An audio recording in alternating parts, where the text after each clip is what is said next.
পাৰিব যিসকলে higher secondary first year বা ছেকেণ্ড ইয়েৰত পঢ়ি আছে বা যিসকলে ডিগ্ৰী কৰি আছে ITI কৰি আছে পলিটেকনিক কৰি আছে এই সকলো ছাত্ৰ ছাত্ৰীয়ে এপ্লাই কৰিব পাৰিব আৰু 10,000ৰ পৰা 18,000 টকা পৰ্যন্ত লাভ কৰিব পাৰিব অনাক্ৰান্ত যদি ৰাইজ হয় তেনেহ'লে আপোনালোকে চৰকাৰৰ যিটো 15,000 টকা পইচা সেইটো কাৰণে যদি যোগ্য আছিলে আৰু যদি নাই পোৱা তেনেহ'লে সোনকালে গুগল পে' ফোনপে' পে'টিএম যিসকল লোকে ইউজ কৰে তেওঁলোক এটা ডাঙৰ সমস্যাত পৰিছে যিটো সমস্যাৰ বিষয়ে প্ৰায়সকল লোকে গম পায় কিন্তু প্ৰায়সকল লোকে নেজানে খবৰ আহিছে যিটো খবৰ প্ৰত্যেকজন ইণ্টাৰনেট ব্যৱহাৰকাৰীয়ে জনাটো বহুত বেছি প্ৰয়োজনীয় মানে চেনি আপোনালোকে এতিয়াৰ পৰা সহজতে কিনিব নোৱাৰিব ডিজিটেল আসাম 2.0 চেনেলটোৰ ৰাতিপুৱাৰ এটা নতুন ভিডিঅ'লৈ আপোনালোক সকলোকে পুনৰবাৰ স্বাগতম জনাইছোঁ অন্য দিনাৰ নিচিনাকৈ আজিও আপোনালোকৰ কাৰণে বহুত কেইটা গুৰুত্বপূৰ্ণ খবৰ একেলগতে এইটো ভিডিঅ'ত লৈ আনিছোঁ গতিকে হাতত চাহ একাপ লৈ লওক আৰু ভিডিঅ'টো সম্পূৰ্ণৰূপে প্ৰথমৰ পৰা শেষলৈকে চাওক যাতে প্ৰত্যেকটো গুৰুত্বপূৰ্ণ ইনফৰমেশ্যন আপোনালোকে লাভ কৰিব পাৰে ভিডিঅ'টো যদি চাই আপোনাৰ ভাল লাগে ভিডিঅ'টোত লাইক এটা কৰিব চেনেলটোলৈ যদি আজি প্ৰথম আহিছিলে ছাবস্ক্ৰাইব কৰি ল'ব এনেকুৱা ধৰণৰ ইনফৰ্মেটিভ ভিডিঅ' ৰেগুলাৰ চাই থাকিবৰ কাৰণে আহক আজিৰ ভিডিঅ'টো আৰম্ভ কৰোঁ ভিডিঅ'টো আৰম্ভ কৰাৰ আগতে সৰু এটা অনুৰোধ ভিডিঅ'টো যদি চাই আপোনাৰ ভাল লাগে লাইক এটাটো কৰিবই আৰু এই ভিডিঅ'টো আপুনি কোন জিলাৰ পৰা চাই আছে তলত কমেণ্ট এটা কৰি জনাই থৈ যাবলৈ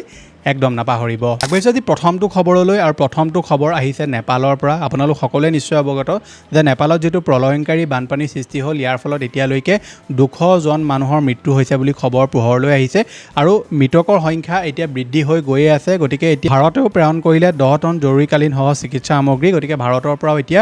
10 টন তেওঁলোকে জৰুৰীকালীন সামগ্ৰী পঠিয়াইছে ভাৰত চৰকাৰে আৰু লগতে চিকিৎসা সামগ্ৰীও নেপাললৈ পঠোৱা হৈছে এই যিটো প্ৰলয়ংকাৰী বানপানী এই বানপানীটো সৃষ্টি হোৱাৰ আঁৰত এতিয়া বহুতবিলাক নতুন নতুন তথ্য পোহৰলৈ আহিছে যে য'ৰ পৰা পানীটো বৈ আহে তাত ব্লকেজ হৈ গৈছিলে তাত গ্লেচিয়াৰ খৈ মেলি ব্লকেজ হৈ গৈছিলে আৰু ব্লকেজ হোৱাৰ পাছত সম্পূৰ্ণ পানীটো এজেগাতে গোট খাই গৈছিলে আৰু তাৰপিছত যেতিয়া সেই ভেটাটো ভাঙি দিলে সেই ভাঙি দিয়াৰ লগে লগে সম্পূৰ্ণ পানীয়ে গোটেই জেগাডোখৰ মানুহৰ ঘৰ দুৱাৰ সকলোবিলাক উটুৱাই লৈ আনিছে বুলি এতিয়া খবৰ পোহৰলৈ আহিছে গতিকে নতুন নতুন এতিয়া তথ্য পোহৰলৈ আহি আছে চাইণ্টিষ্টেও ইয়াৰ ওপৰত এতিয়া গৱেষণা চলাই আছে যে এই বানপানীটোৰ ৰহস্য কি ইয়াৰত কিবা বেলেগ কিবা আছে নেকি সকলোবিলাক বস্তু তেওঁলোকে বৰ্তমান চালি জাৰি চাইছে আৰু আহিবলগীয়া সময়ত ইয়াৰ ওপৰত আৰু আপডেট আপোনালোকে লাভ কৰিব আমাৰ ভাৰতবৰ্ষৰ এখন ৰাজ্য যিখনৰ নাম হৈছে মণিপুৰ এই ৰাজ্যখন আজি অলমষ্ট 2 বছৰৰ পৰা সম্পূৰ্ণ জ্বলি আছে এই ৰাজ্যখনত যিসকল মানুহ আছে তেওঁলোকৰ অৱস্থা দিনক দিনে বেয়া হৈ গৈ আছে গতিকে কোনো এতিয়া চৰকাৰে এই ৰাজ্যখনক লৈ কোনো ধৰণৰ সঁহাৰি জনোৱা নাই গতিকে সেই সময়তে খবৰ আহিছে যে অক্টোবৰৰ প্ৰথম সপ্তাহত এতিয়া মণিপুৰ ভ্ৰমণলৈ যাব কেন্দ্ৰীয় গৃহমন্ত্ৰী অমিত শ্বাহ ঘোষণা কৰিলে মণিপুৰৰ মুখ্যমন্ত্ৰী ইউমনাম খেমচান সিঙে সংঘৰ্ষ জৰ্জৰ মণিপুৰলৈ কেন্দ্ৰীয় মন্ত্ৰী অমিত শ্বাহ 2 বছৰ 5 মাহ মূৰত যাবলৈ ওলাইছে অমিত শ্বাহ শেষবাৰৰ বাবে মণিপুৰলৈ গৈছিল 2024 এপ্ৰিল মাহত গতিকে এতিয়া ইলেকশ্যন যিহেতু আহি আছে গতিকে সেই তাৰ কাৰণে এতিয়া আকৌ মণিপুৰ যাবলৈ ওলাইছে অমিত শ্বাহ গতিকে ভাবি আচৰিত লাগে যে নিজৰে দেশৰ এখন ৰাজ্য যিখন ৰাজ্যত মানে এনেকুৱা এটা পৰিস্থিতি হৈছে যে প্ৰত্যেক দিনাই তাৰ পৰা খবৰ আহে যে আজি বোলে ইমানজন মানুহৰ মৃত্যু হ'ল আজি বোলে সংঘৰ্ষত ইমান ঘৰ মানুহ জ্বলাই দিয়া হ'ল গতিকে এনেকুৱা ধৰণৰ যিবিলাক খবৰ আমি নিতৌ পঢ়িবলৈ পাই থাকোঁ নিতৌ দেখিবলৈ পাই থাকোঁ গতিকে তাৰ পাছতো চৰকাৰে কোনো ধৰণৰ পদক্ষেপ নোলোৱাটো এটা দুখৰ বিষয় গতিকে এতিয়া প্ৰথম সপ্তাহত অমিত শ্বাহ এতিয়া মণিপুৰ ভ্ৰমণ কৰিব অৱশ্যে পিছৰটো খবৰলৈ আৰু খবৰটো আকৌ আহিছে নেপালৰ বানপানীক লৈ নেপালৰ বিধ্বংসী বানৰ পাছত চীনত নিৰ্মিত বৃহৎ নদী বান্ধে ভাৰতলৈ আনিছে এতিয়া অহনি সংকেত চীনৰ 60,000 মেগাৱাটৰ জলবিদ্যুৎ প্ৰকল্পক লৈ উদ্বেগ প্ৰকাশ বিশেষজ্ঞৰ মতে চীনৰ জলবোমাই অসম আৰু অৰুণাচল প্ৰদেশলৈ আনিব পাৰে ভাবুকি গতিকে এতিয়া চীনত যিটো 60,000 মেগাৱাটৰ জলবিদ্যুৎ প্ৰকল্প তাত এতিয়া নিৰ্মাণ কৰি থকা হৈছে সেই প্ৰকল্পটোৰ ফলত এতিয়া অসম আৰু অৰুণাচলৰ কাৰণেও বিপদ আহিব পাৰে বুলি এতিয়া বিশেষজ্ঞসকলে দাবী কৰিছে আগবাঢ়িছে পিছৰটো খবৰলৈ বৰ্তমান সময়ত কংগ্ৰেছ দলৰ যিটো অৱস্থা এইটোৰ বিষয়ে আপোনালোক সকলোৱে নিশ্চয় অৱগত যে কংগ্ৰেছৰ পৰা দিনক দিনে যিসকল তেওঁলোকৰ ভাল নেতা আছিলে সেই নেতাসমূহ লাহে লাহে গৈ আছেগৈ গতিকে এতিয়া খবৰ আহিছে মানে খবৰ অহা নাই একচুৱেলি মুখ্যমন্ত্ৰী হিমন্ত বিশ্ব শৰ্মা ডাঙৰীয়াই কৈছে যে দেৱব্ৰত শইকীয়া 2030 চনতহে বিজেপিলৈ আহিব এতিয়া নাহে গতিকে তেওঁ প্ৰায়ে এনেকুৱা ধৰণৰ মন্তব্যবোৰ কৰি থাকে যে কংগ্ৰেছৰ আমুকজন নেতা আমাৰ দললৈ আহিব মাজতে তেওঁ ক'লে যে প্ৰদ্যুৎ বৰদলৈ আমাৰ দললৈ আহিব পিছত প্ৰদ্যুৎ বৰদলৈ আহিলেও গতিকে তেনেকুৱা বহুতবিলাক তেওঁলোকে আগতে গতিকে বহুতবিলাক নেতাৰ কথা তেওঁ আগতে কৈ দিয়ে যে আমুকজন নেতা আমাৰ ইয়ালৈ আহিব আমুক চনত আহিব আমুক তাৰিখে আহিব গতিকে এতিয়া দেৱব্ৰত শইকীয়া ডাঙৰীয়াৰ কথা কৈছে যে তেওঁ 2030 চনত হেনো বিজেপিলৈ যাব গতিকে আপোনালোকে ইয়াৰ ওপৰত কি ভাবে তলত কমেণ্ট এটা কৰি জনাবলৈ একদম নাপাহৰিব আগবাঢ়িছে পিছৰটো খবৰলৈ হিমাচল প্ৰদেশৰ চৰকাৰে এটা গুৰুত্বপূৰ্ণ সিদ্ধান্ত গ্ৰহণ কৰিছে যিটো সিদ্ধান্ত হোৱা মতে আমাৰ ভাৰতবৰ্ষৰ প্ৰত্যেকখন ৰাজ্য চৰকাৰে লোৱাটো বহুত বেছি প্ৰয়োজনীয় এতিয়াৰ পৰা হিমাচল প্ৰদেশৰ বিদ্যালয় মহাবিদ্যালয়ৰ নামভৰ্তিত পত্ৰৰ পৰা আঁতৰিব SC SC OBC পৃথক স্তম্ভ মানে যিবিলাক কেটেগৰী তাত থাকে সেই কেটেগৰীবিলাক তেওঁলোকে তাৰ পৰা আঁতৰাব বুলি কৈছে আৰু এই সিদ্ধান্তটো তেওঁলোকে এই কাৰণেই লৈছে যাতে নাৰ্চাৰীৰ পৰা আৰম্ভ কৰি কলেজ পৰ্যায়লৈকে যিসকল ছাত্ৰ ছাত্ৰীয়ে ধৰি লওক ফৰ্মখন ফিল আপ কৰোঁতে তেওঁলোকে তাত SC OBC আদি ধৰি লওক কেটেগৰীবিলাকত তেওঁলোকে ফিল কৰিব লাগে এইবিলাক ধৰণৰ যাতে কোনো ধৰণৰ বৈষম্য নাথাকে তাৰ কাৰণে তেওঁলোকে সিদ্ধান্তটো লৈছে কিন্তু চৰকাৰী সা সুবিধা লাভত তেওঁলোকে কিছুমান সিদ্ধান্ত গ্ৰহণ কৰিছে যে নামভৰ্তি প্ৰপত্ৰৰ পৰা জাতিৰ স্তম্ভ আঁতৰাৰ অৰ্থ এইটো নহয় যে অনুসূচিত জাতি বা অন্যান্য যোগ্য শ্ৰেণীৰ লোকসকলে চৰকাৰী সুবিধা নাপাব চৰকাৰী আঁচনি বৃত্তি সংৰক্ষণ বা কোনো সুবিধা লাভৰ বাবে য'ত জাতিগত তথ্যৰ প্ৰয়োজন হয় তেনে প্ৰয়োজনীয়তা তথ্য পৃথকভাৱে সংগ্ৰহ কৰিব পৰা যাব অৰ্থাৎ যোগ্য হিতাধিকাৰীসকলে চৰকাৰী আঁচনি সুবিধা লাভ কৰিব গতিকে চৰকাৰে এই যিটো সিদ্ধান্ত লৈছে তেওঁলোকে যেতিয়া ধৰি লওক ফৰ্ম ফিল আপ কৰিব বা কিছুমান ক্ষেত্ৰত যেতিয়া ধৰি লওক ছাত্ৰ ছাত্ৰীয়ে ফৰ্ম ফিল আপ কৰিবলগীয়া হয় তাত তেওঁলোকে জাতিটো তাত চিলেক্ট কৰিব লাগে SC OBC গতিকে এই ধৰণৰ এতিয়া কোনো ধৰণৰ কেটেগৰী নাথাকিব বুলি কৈছে কিন্তু তাৰ মিন এইটো নহয় যে তেওঁলোকৰ চৰকাৰে যিবিলাক ধৰি লওক জাতিভিত্তিক তেওঁলোকে সা সুবিধা দি থাকে বা কিবা স্কলাৰশ্বিপ আহিছে বা ধৰি লওক কিবা সংৰক্ষণ আছে সেই জাতিটোৰ কাৰণে সেই ধৰণৰ সা সুবিধা তেওঁলোকে আগৰ দৰে পাই থাকিব বুলি কৈছে কিন্তু যিটো বৈষম্যমূলক যি ধৰি লওক মানে কেটেগৰী ৱাইজ যিবিলাক ধৰি লওক মানে অপেনলি কৈ দিয়া হয় যে আমুক SC হয় আমুক বোলে OBC হয় সেই ধৰণৰ বস্তুখিনি এতিয়া তাত নহ'ব বুলি তেওঁলোকে উল্লেখ কৰিছে মুখ্যমন্ত্ৰী হিমন্ত বিশ্ব শৰ্মা ডাঙৰীয়াই অসমত যি বানপানী হৈ গ'ল তাৰ ওপৰত তেওঁ কেইটামান গুৰুত্বপূৰ্ণ মন্তব্য কৰে তেওঁ কৈছে যে অসমৰ বানৰ কাৰকলৈ CBI তদন্ত বিচৰাটো অমূলক অভিজ্ঞ ব্যক্তিসকলে অধ্যয়ন কৰি বানৰ কাৰকৰ কথা জনাব চৰকাৰক গতিকে অখিল গগৈ ডাঙৰীয়াকে ধৰি বহুতবিলাক লোকে কৈ আছিলে যে অসমত যিটো বানপানী হ'ল তাত CBI তদন্ত হ'ব লাগে কিন্তু মুখ্যমন্ত্ৰী ডাঙৰীয়াই ক'লে যে CBI তদন্ত ইয়াত কৰা মানে কোনো ধৰণৰ অৰ্থ নাই তেওঁলোকে কৈছে যে যিসকল বিশেষজ্ঞ আছে তেওঁলোকে ইয়াৰ কাৰণ উলিয়াই চৰকাৰক ক'ব বুলি কৈছে কিন্তু চৰকাৰক কেতিয়া ক'ব বিশেষজ্ঞসকলে এই বছৰতে ক'বনে অহা বছৰতে ক'বনে সেইটোৰ বিষয়ে কোনো একো অৱগত কৰা নাই গতিকে চৰকাৰলৈ এটাই অনুৰোধ যে এই ধৰণৰ বানপানী যাতে অসমৰ এইকেইখন জিলাই আকৌ দেখিবলগীয়া নহয় তাৰ ওপৰত চৰকাৰে গুৰুত্ব আৰোপ কৰি এটা ভাল পদক্ষেপ ল'ব লাগে যি পদক্ষেপে চৰকাৰকো মানুহে বাহবা দিয়ে আৰু এনেকুৱা ধৰণৰ যাতে মানুহে পৰিস্থিতিৰ সন্মুখীন কৰিবলগীয়া নহয় তাৰ ওপৰত চৰকাৰে এতিয়া গুৰুত্ব আৰোপ কৰাটো বহুত বেছি প্ৰয়োজনীয় আপোনালোকৰ মতামত কি তলত কমেণ্ট এটা কৰি জনাবলৈ নাপাহৰিব পিছৰটো খবৰলৈ নেপালত যিটো এতিয়া বানপানীৰ সৃষ্টি হ'ল সেই জলপ্ৰলয়ত সন্ধানহীন হৈ আছে এতিয়া 300তকৈ অধিক ভাৰতীয় পৰ্যটক ইতিমধ্যে 21 ভাৰতীয় পৰ্যটকক উদ্ধাৰ কৰিছে নেপালী সেনাই গতিকে চৰকাৰে এটা হেল্পলাইন নম্বৰ মুকলি কৰিছে এই লোকসকলৰ কাৰণে নেপালৰ সংঘাৰী বানত আবদ্ধ অসমীয়ালৈ বিশেষ জাননী প্ৰেৰণ কৰা হৈছে আবদ্ধ লোকসকলক প্ৰয়োজনীয় সহায় সহযোগিতাৰ বাবে ৰাজ্য চৰকাৰৰ তৎপৰতা অসম ভৱন নতুন দিল্লীৰ সৈতে যোগাযোগ কৰিবলৈ আহ্বান যোগাযোগ কৰিবলৈ কাৰণে তেওঁলোকে কেইটামান নম্বৰো দি দিছে গতিকে নেপালত যিসকল অসমীয়া লোক আছে তেওঁলোকক এতিয়া সহায় কৰিবৰ কাৰণে চৰকাৰে কেইটামান হেল্পলাইন নম্বৰ দি দিছে এই হেল্পলাইন নম্বৰকেইটা যোগাযোগ কৰিব পাৰে কাৰণ আমাৰ অসমৰ পৰা বহুতো লোক নেপাললৈ গৈ থাকে চিকিৎসাৰ ক্ষেত্ৰতে হওক বা অন্য কিছুমান ক্ষেত্ৰত গতিকে তাত যদি কোনোবা ফচি আছে তেওঁলোকে ওলাব পৰা কোনো ব্যৱস্থা পোৱা নাই তেনেকুৱা ক্ষেত্ৰত এই নম্বৰকেইটাৰ লগত যোগাযোগ এতিয়া কৰিবলৈ কৈছে এতিয়াৰ পৰা আপোনালোকে চেনি সহজতে নাপাব মানে চেনি আপোনালোকে এতিয়াৰ পৰা সহজতে কিনিব নোৱাৰিব অনলাইন ডেলিভাৰী এপে চেনি ক্ৰয়ত লগালে সীমাবদ্ধতা এবাৰ 5 কেজি ওপৰত ক্ৰয় কৰিব নোৱাৰি এবাৰতে 5 কেজি ওপৰত ক্ৰয় কৰিব নোৱাৰিব চেনি ব্লিংকিট ইনষ্টামাৰ্ট বিগ বাস্কেট ডিমাৰ্টত এই নতুন নিয়ম গতিকে এতিয়াৰ পৰা আপোনালোকে যদি এইসমূহ ছাইটৰ জৰিয়তে চেনি যদি আপুনি ক্ৰয় কৰে মানে আপুনি যদি ধৰি লওক নগৰ এৰিয়াত থাকে আৰু এনেকুৱা ধৰণৰ ছাইটবিলাক ব্যৱহাৰ কৰে তেনেহ'লে একেলগত আপোনালোকে 5 কেজি চেনি মানে ক্ৰয় কৰিব এতিয়া এই এপবিলাকৰ থ্ৰু দি বা এই ৱেবছাইটবিলাকৰ থ্ৰু দি আপোনালোকে নোৱাৰিব বুলি কৈছে তেওঁলোকে এই মানে যিটো সিদ্ধান্ত এইকাৰণেই লৈছে বৰ্তমান মাৰ্কেটত যি চেনিৰ অভাৱ হৈছে বা চেনিৰ যিটো মূল্য বৃদ্ধি হৈ গৈছে গতিকে তাৰ ফলত মানুহে যাতে চেনি ষ্টক কৰি নাৰাখে বা চেনিৰ যাতে এনেকুৱা ধৰণৰ কিবা খেলি মেলি নহয় সেইকাৰণে তেওঁলোকে সিদ্ধান্তটো গ্ৰহণ কৰিছে আগবাঢ়িছে পিছৰটো খবৰলৈ গুৱাহাটীত যিহেতু অকণমান বৰষুণ দিলে বানপানীৰ সৃষ্টি হৈ যায় গতিকে এই বানপানীটো চৰকাৰে কেনেকৈ ৰখাব যিটো কৃত্ৰিম বানপানী হয় এইটো চৰকাৰৰ ওচৰত মানে নাইকিয়া কৰিবৰ কাৰণে কেনেকুৱা চৰকাৰৰ ওচৰত এতিয়া উত্তৰ আছে বা কেনেকুৱা চৰকাৰৰ ওচৰত সমাধান আছে সেইটোক লৈ সকলোৱে সদায় প্ৰশ্ন কৰি থাকে গতিকে এতিয়া খবৰ আহিছে যে AI প্ৰয়োগেৰে গুৱাহাটীৰ কৃত্ৰিম বান নিয়ন্ত্ৰণৰ চিন্তা চৰ্চা কৰি থকা হৈছে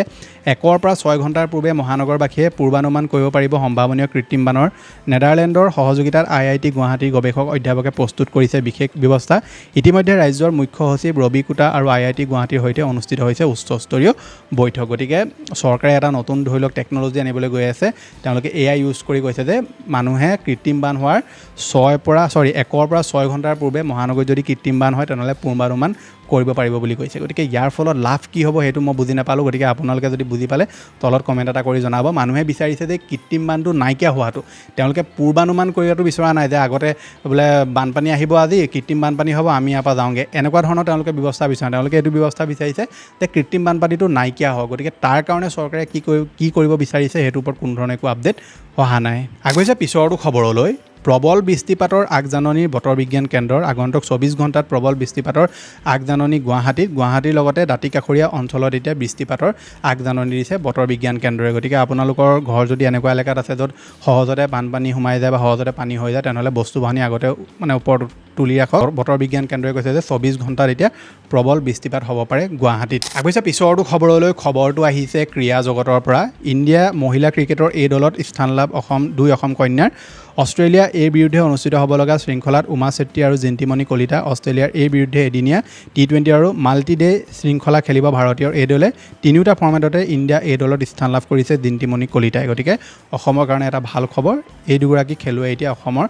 অসমৰ পৰা তেওঁলোকে ভাৰতীয় যিটো মহিলা ক্ৰিকেট দল তাত তেওঁলোকে স্থান লাভ কৰিছে। আগবাঢ়িছে পিছৰটো খবৰলৈ, কিন্তু খবৰটোলৈ আগবঢ়াৰ আগতে আপোনালোকলৈ সৰু এটা অনুৰোধ। ভিডিঅ'টো যদি আপুনি এতিয়ালৈকে চাই আছে আৰু ভিডিঅ'টো যদি চাই আপোনাৰ ভাল লাগিছে পটাপট ভিডিঅ'টোত লাইক এটা কৰি দিয়ক আৰু চেনেলটোলৈ যদি আজি প্ৰথম আহিছিলে ছাবস্ক্ৰাইব কৰি লওক এনেকুৱা ধৰণৰ ইনফৰ্মেটিভ ভিডিঅ' ৰেগুলাৰ চাবৰ কাৰণে। কাৰণ আমি এই চেনেলত চৰকাৰী স্কলাৰশ্বিপৰ পৰা আৰম্ভ কৰি চৰকাৰী আঁচনি হওক বা অন্য সকলোবিলাক খবৰৰ পৰা আৰম্ভ কৰি প্ৰত্যেকটো আপডেট আপোনালোকক আমি ৰাতিপুৱা চেনেলত দি থাকোঁ। ছাবস্ক্ৰাইব যদি কৰা নাই সোনকালে ছাবস্ক্ৰাইব কৰি লওক যাতে এনেকুৱা ধৰণৰ আপডেটবিলাক সদায় ৰাতিপুৱা আপোনালোকে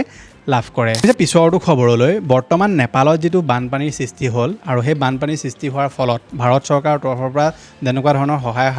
হাত আগবঢ়োৱা হৈছে। গতিকে সেই সময়তে এটা প্ৰশ্নবোধক চিন আহিছে যে নেপালত জলৰ প্ৰয়োগ লৈ কেন্দ্ৰই দেখুওৱা তৎপৰতা উজনিৰ বানে ধোৱা ৰাইজৰ বাবে কিয় দেখুওৱা নহ'ল। নেপালৰ বাবে উদ্বেগ, নিজৰ অসমৰ বাবে মৌনতা। গতিকে প্ৰশ্ন কৰিছে বহুতো অসমীয়াই। গতিকে আপোনালোকে ছ'চিয়েল মিডিয়াত যদি এইকেইদিন এক্টিভ আছে তেনেহ'লে আপোনালোকে দেখিছে যে বহুতে এইটোক লৈ প্ৰশ্ন কৰি আছে যে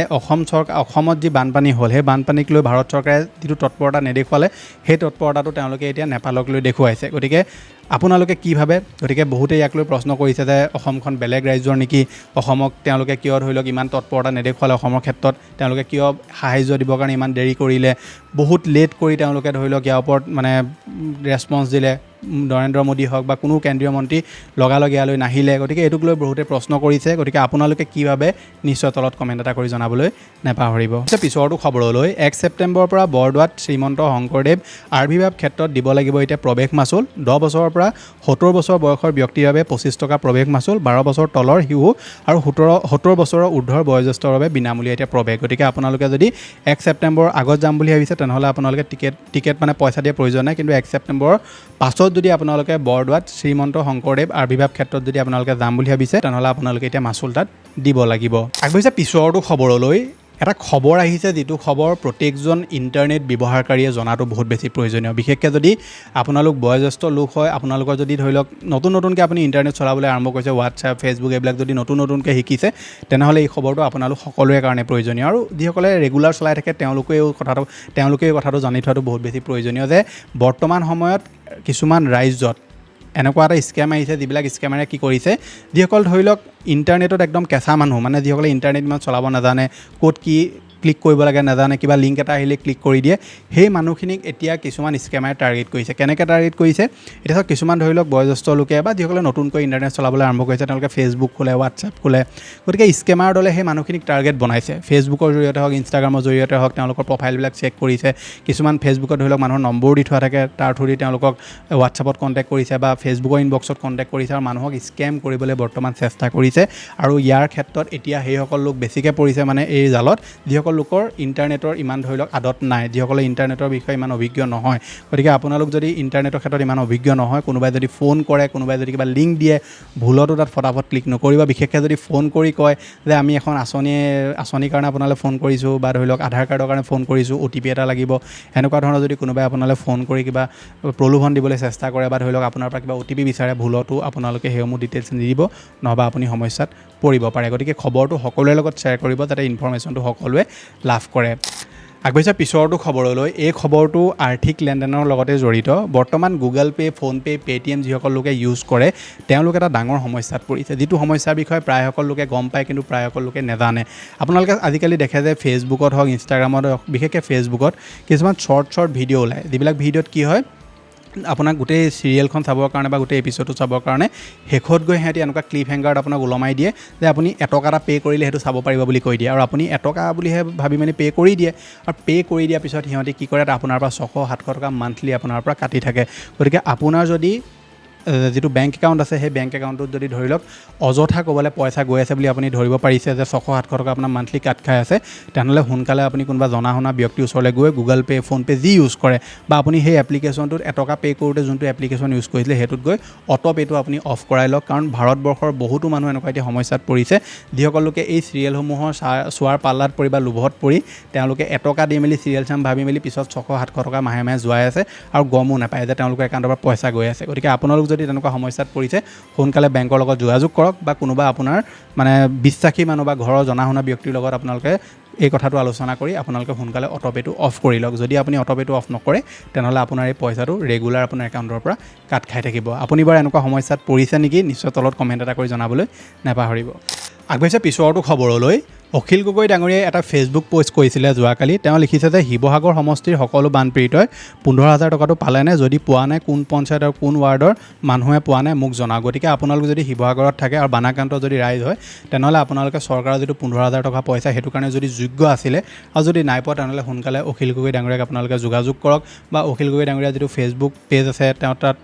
এটা পোষ্ট কৰি থৈছে তাৰ তলত আপোনালোকে ডিটেইলছ সহকাৰে কমেণ্ট কৰক বা তেওঁক যদি যোগাযোগ কৰিব পাৰে বা তেওঁৰ যদি লগৰ কাৰোবাক যদি আপোনালোকে যোগাযোগ কৰিব পাৰে সোনকালে আপোনাৰ তথ্য দি মানে আপুনি কোন ধৰি লওক ৱাৰ্ডৰ হয় কোন পঞ্চায়তৰ হয় তেনেহ'লে সেইখিনি ডিটেইলছ দি মেলি আপোনালোকে তেওঁৰ লগত যোগাযোগ কৰক আৰু এই 15,000 টকাটো তেওঁলোকে দিয়াত আপোনালোকক সহায় কৰিব বুলি কৈছে। কাৰণ শিৱসাগৰত এতিয়াও বহুতো এনেকুৱা লোক আছে যোগ্য লোক আছে যিসকলে এতিয়াও 15,000 টকা চৰকাৰৰ পৰা লাভ কৰা নাই। গতিকে আপোনালোক যদি তাৰে এজন হয় তেনেহ'লে সোনকালে অখিল গগৈ ডাঙৰীয়াৰ লগত যোগাযোগ কৰিব। পিছৰটো খবৰলৈ প্ৰধানমন্ত্ৰী আৱাস যোজনা আঁচনিখনৰ আবেদন প্ৰক্ৰিয়া আকৌ আৰম্ভ হ'বলৈ গৈ আছে। গতিকে আপোনালোকে প্ৰধানমন্ত্ৰী আৱাস যোজনা গ্ৰামীণৰ কাৰণে যদি আবেদন কৰিম বুলি ভাবি আছে তেনেহ'লে কেইটামান নথি সোনকালে আপুনি যোগাৰ কৰি লওক। যেনে Aadhaar card, ration card, bank account আৰু আপোনাৰ সক্ৰিয় মোবাইল নম্বৰ এইকেইটা আপোনালোকে সাজু কৰি ৰাখক। কাৰণ আপোনালোকৰ অঞ্চলত যেতিয়াই প্ৰধানমন্ত্ৰী আৱাস যোজনা আঁচনি আবেদন হ'ব সোনকালে আপুনি আবেদন কৰি ল'ব। আৰু যিহেতু চৰকাৰে এতিয়া যিসকল বানাক্ৰান্ত ৰাইজ আছে তেওঁলোকৰ কাৰণে যিটো ছাৰ্ভে চলি আছিলে ছাৰ্ভেটো এতিয়া 15 দিন আৰু বঢ়াই দিছে বুলি কৈছে। গতিকে আপুনি সোনকালে আপোনাৰ অঞ্চলত যি পঞ্চায়ত আছে তাৰ লগত যোগাযোগ কৰক আৰু পঞ্চায়তত যোগাযোগ কৰি আপোনালোকৰ অঞ্চলত যদি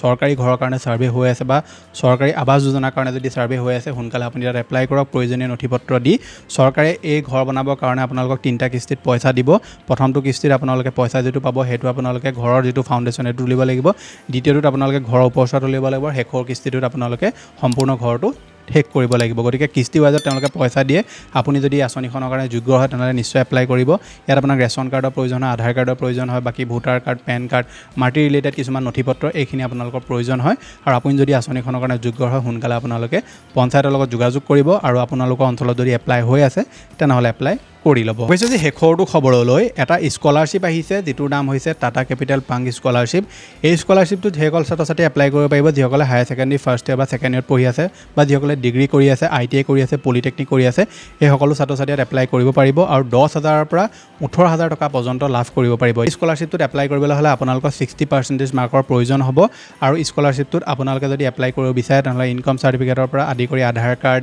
লগতে আপোনালোকৰ আইডেণ্টিটি কাৰ্ড আৰু আপোনালোকৰ কলেজৰ এডমিশ্যন বা এডমিশ্যন ৰিচিপ্টটো আপোনালোকৰ প্ৰয়োজন হ'ব। এতিয়া স্কলাৰশ্বিপটোত আপুনি কেনেকৈ এপ্লাই কৰিব লাগিব, কি নথিপত্ৰ আৰু প্ৰয়োজন হ'ব ইয়াৰ বিষয়ে সবিশেষ জানিবলৈ হ'লে আপোনালোকৰ স্ক্ৰীণত এতিয়া যিটো ভিডিঅ' ওলাই আছে এই ভিডিঅ'টোত আপোনালোকে ক্লিক কৰক। সম্পূৰ্ণ ডিটেইলত মই কৈ থোৱা আছে যে আপোনালোকক কি নথিপত্ৰৰ প্ৰয়োজন হ'ব, কিমান পাৰ্চেণ্টেজ লাগিব, লাষ্ট ডেট কেতিয়া, সম্পূৰ্ণ তথ্য জানিবলৈ হ'লে আপোনালোকৰ স্ক্ৰীণত ওলাই থকা ভিডিঅ'টো চাওক। মই লগ পাম এটা নতুন ভিডিঅ'ত। আজিলৈ ধন্যবাদ।